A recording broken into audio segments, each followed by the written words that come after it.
नारायण नारायण नारायण अच्युत नारायण नारायण नारायण अच्युत नारायण नारायण नारायण नारायण नारायण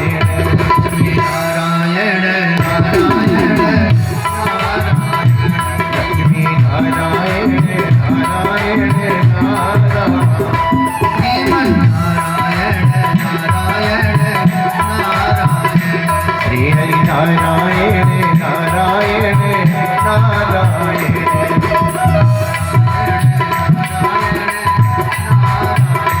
श्री हरि नारायण नारायण नारायण।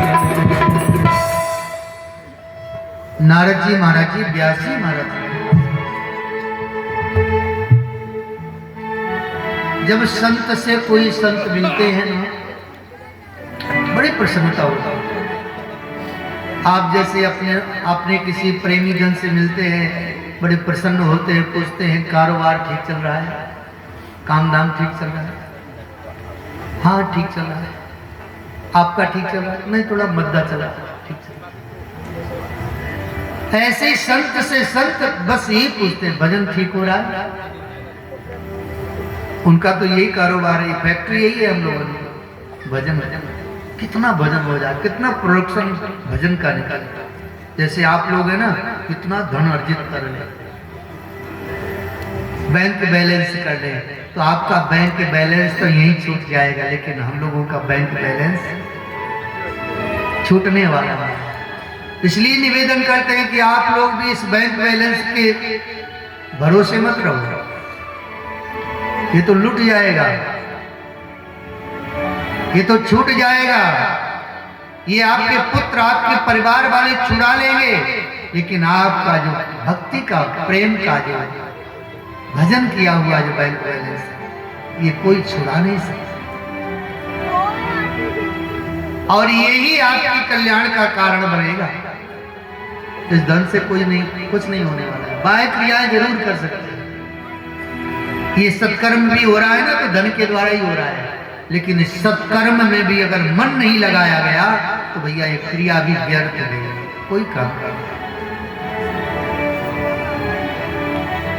हाँ अगर यज्ञ करवा रहे हैं और यज्ञ करने में अगर थोड़ा भी अहम आ गया कि मेरे द्वारा ये यज्ञ हो रहा है, थोड़ा भी अहम आ गया कि मैं करने वाला हूं, तो समझ लो कि निष्क्रिय हो गया होगा। ये भाव की बात है बंधु, हृदय से डूब करके गोविंद मुझ में सामर्थ्य कहाँ है, मैं तो अपनी ताकत से सांस भी नहीं ले सकता। हम अपनी ताकत से सांस नहीं ले सकते, ये उनकी इच्छा से होगा। हमारी इच्छा से तो हम कुछ भी नहीं कर सकते भैया, सब मेरे गोविंद की इच्छा से चल रहा है। तो हम आप कौन होते हैं सब कार्य करने वाले? उसकी सत्ता को जब स्मरण करोगे तो आप अपनी सत्ता को भूल जाओगे। जैसे किसी महान सुमेर पर्वत के नीचे कोई साधारण सा जीव पहुंच जाए तो अपना अस्तित्व भूल जाता है, वैसे हम आप सभी उस परमात्मा के सामने जो अनंत अनंत ब्रह्मांड के मालिक हैं, जिनके रोम रोम प्रति लागे कोटि कोटि ब्रह्मांड, जिन परमात्मा के एक एक रोम कूप में करोड़ करोड़ ब्रह्मांड हैं, उस परमात्मा की बराबरी उसी की सत्ता के सामने हम लोग नतमस्तक हो जाएंगे।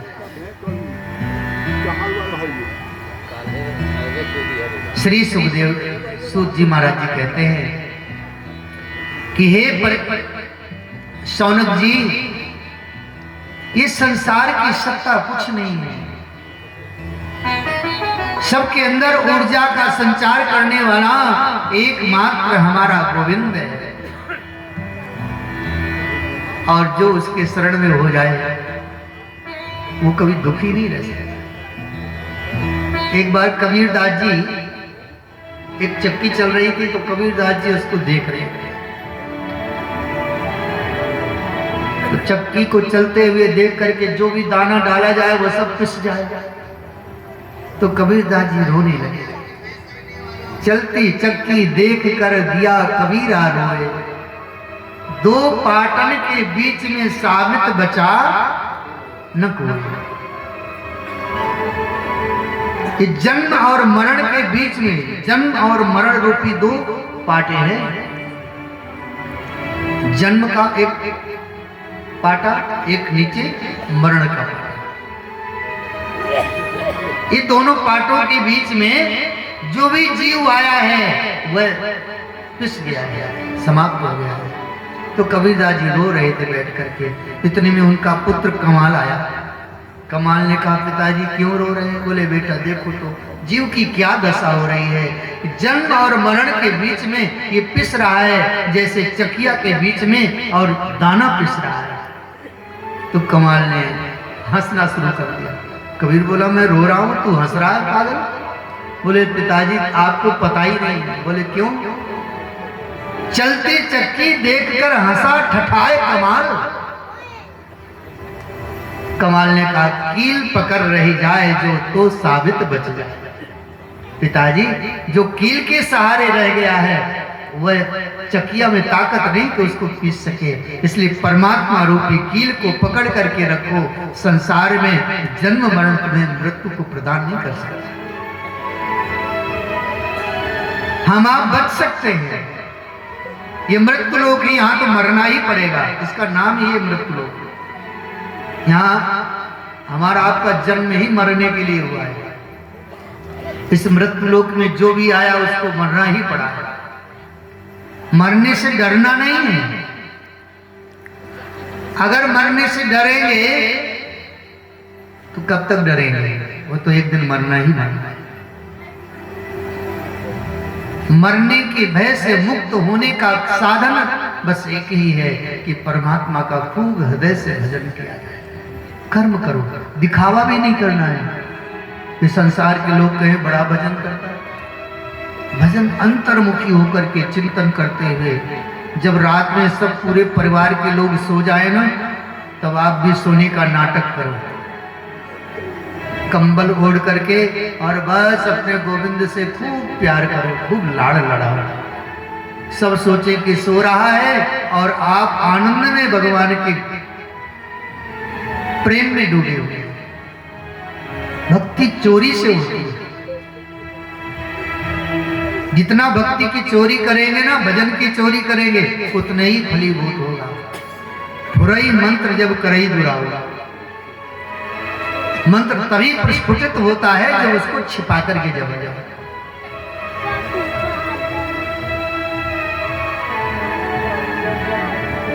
व्यास जी महाराज जी आज दुखी हैं।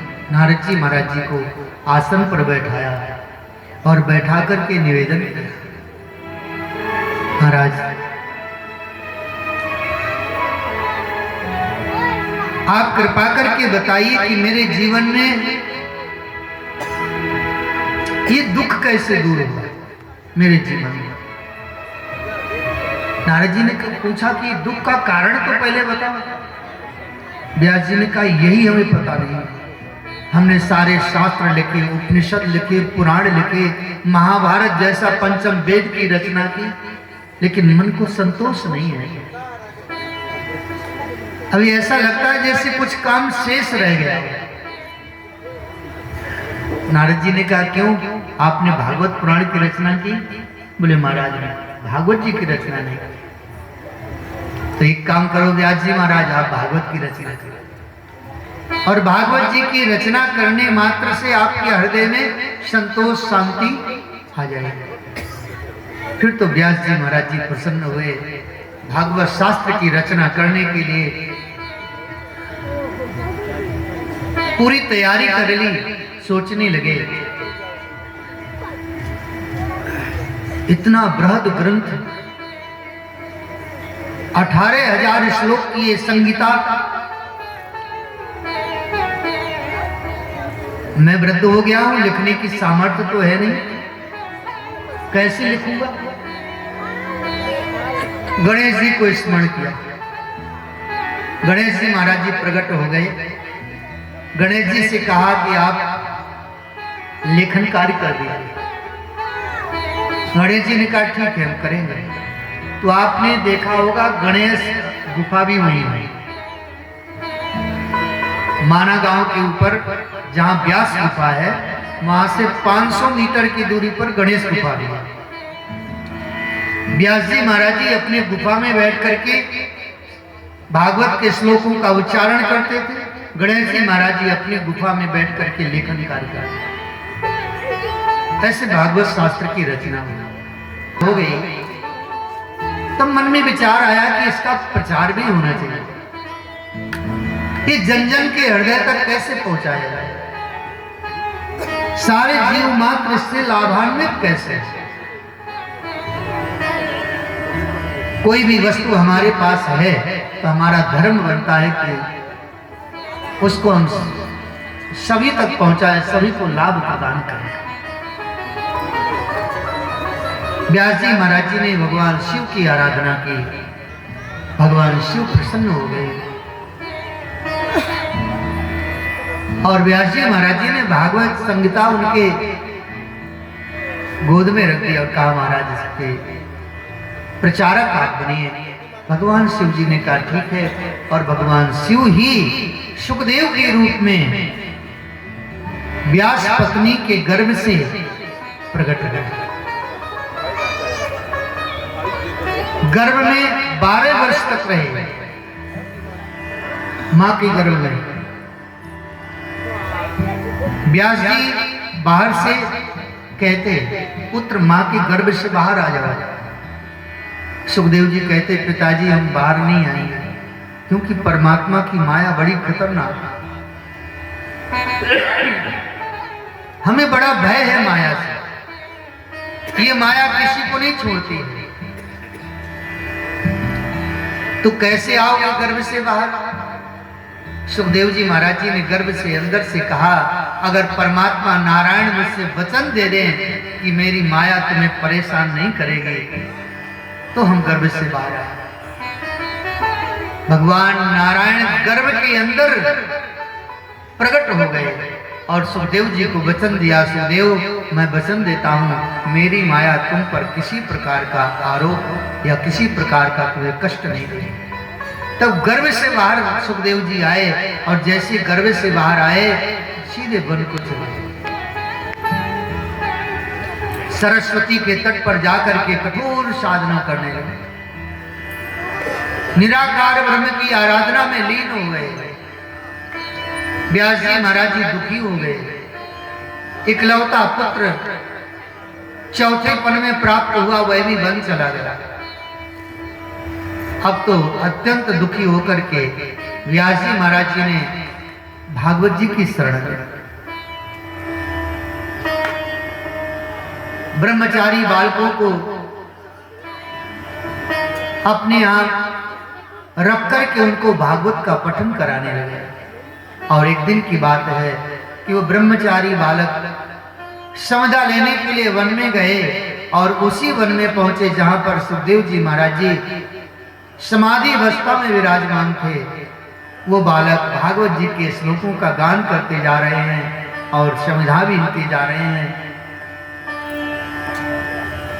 अहो बकीयम स्तन कालकूटम जिघांस्य आपाय यदप्रसाद्वी लेभे गतिम धातृच्युतां ततोऽन्यं कं वा दयालुं शरणं व्रजेम। ऐसे श्लोकों का गान कर रहे हैं। सुखदेव जी महाराज जी के कान में जैसे श्लोक की ये ध्वनि पहुंची वैसे ही सुखदेव जी महाराज जी की समाधि खुल गई। इस श्लोक का अर्थ उनके हृदय में प्रकट हो गया। अहो बकी, बकी कहते हैं पूतना का, जो कृष्ण को मारने के लिए गोकुल में गई। स्तन कालकूटम अपने स्तन में कालकूट जहर लगाया उसने कि कृष्ण को मार दो। कृष्ण को मारने के उद्देश्य से वह पूतना गोकुल में गई और कृष्ण को वह विष युक्त स्तन पिलाया। लेकिन हमारे श्याम सुंदर कृष्ण ने उस पूतना को उसके बदले में पता है क्या दिया? लेवे गतिम धात्र चताम तत्व। कृष्ण ने वह